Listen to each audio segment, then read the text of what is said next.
something to think about is, that super annoying noise that goes off at times in the middle of the night, your smoke alarm, and how it will go off, and we have an opportunity right there to either fix the smoke alarm, to take the smoke alarm and replace the battery in the smoke alarm, and then the other one goes off, and the other one, and it's just like But sometimes what we do with that smoke alarm, whenever it goes off, we tear it down and we put it somewhere, maybe outside, so that you can't hear it anymore.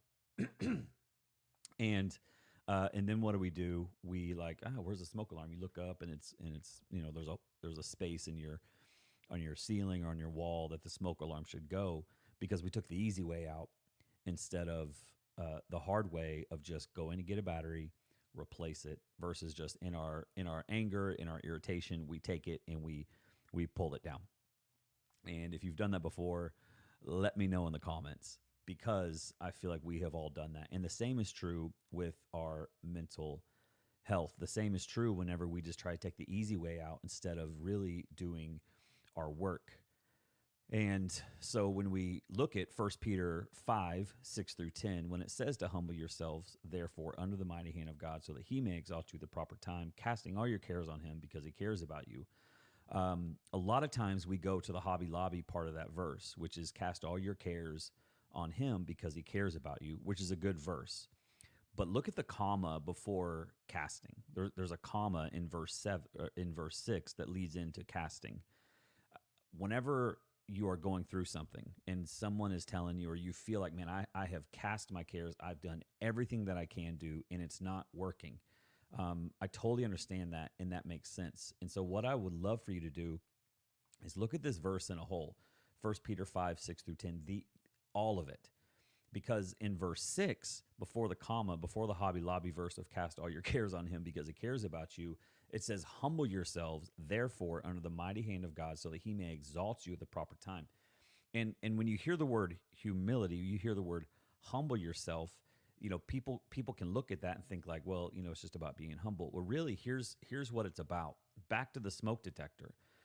The smoke detector, when it goes off, it's telling you that there is a problem, especially if it goes off when there is a fire. It's like, hey, there's a fire.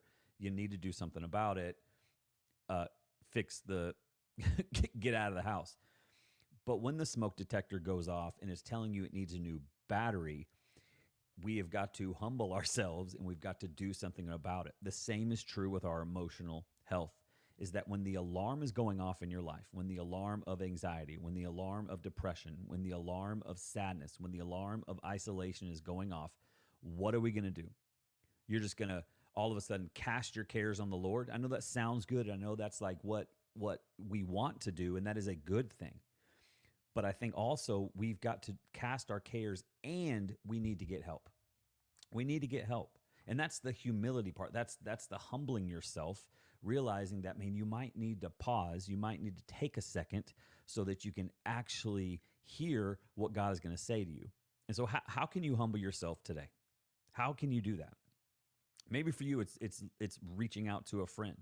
Maybe for you, it's pausing and stop doing the same thing the same way because the alarm is going off. You continue to rage out. You continue to do things that you don't want to do whenever you are in this certain state, and you're trying to cast your cares. You're going to church.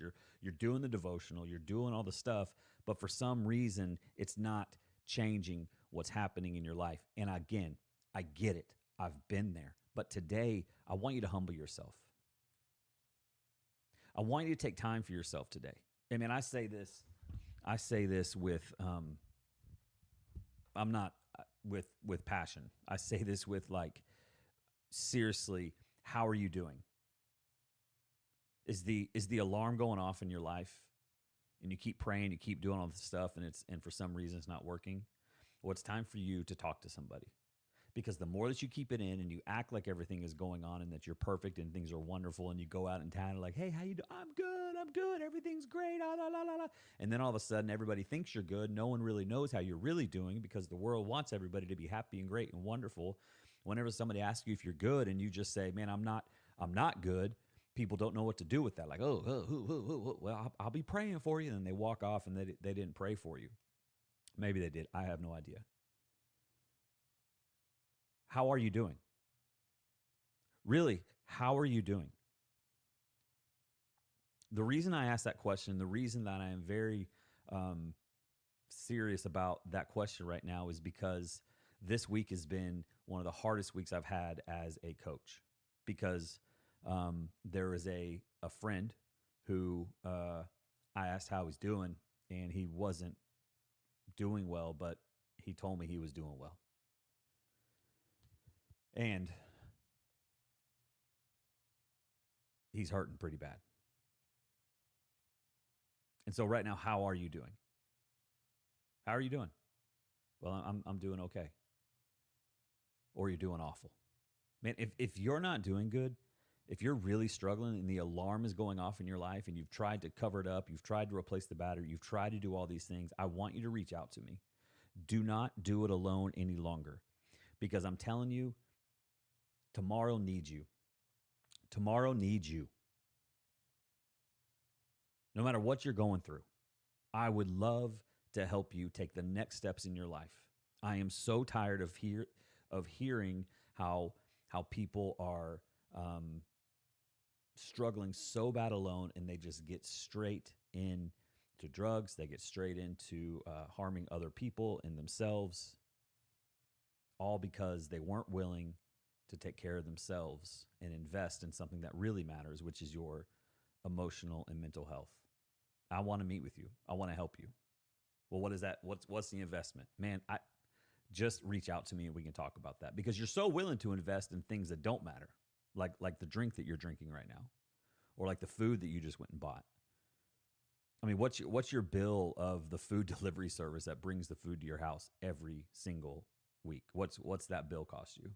$200?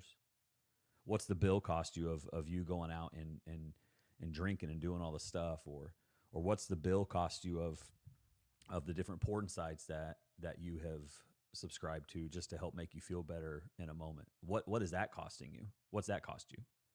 But we're not willing to pay for things that are going to help us. We're not going to invest in things that really matter. We'll invest in properties. Uh, we'll invest in the lottery. We'll invest in stocks. We'll invest in so many things, but we're not willing to invest in our mental health and go to therapy, get a life coach. We're not willing to invest to get into communities, and I'm telling you, that's a problem. We're willing to invest our time scrolling on social media endlessly and mindlessly, and we wonder why we are so depressed and we are so sad. How about this? You invest in getting help for yourself so that you can live more free. And I want to be here for you.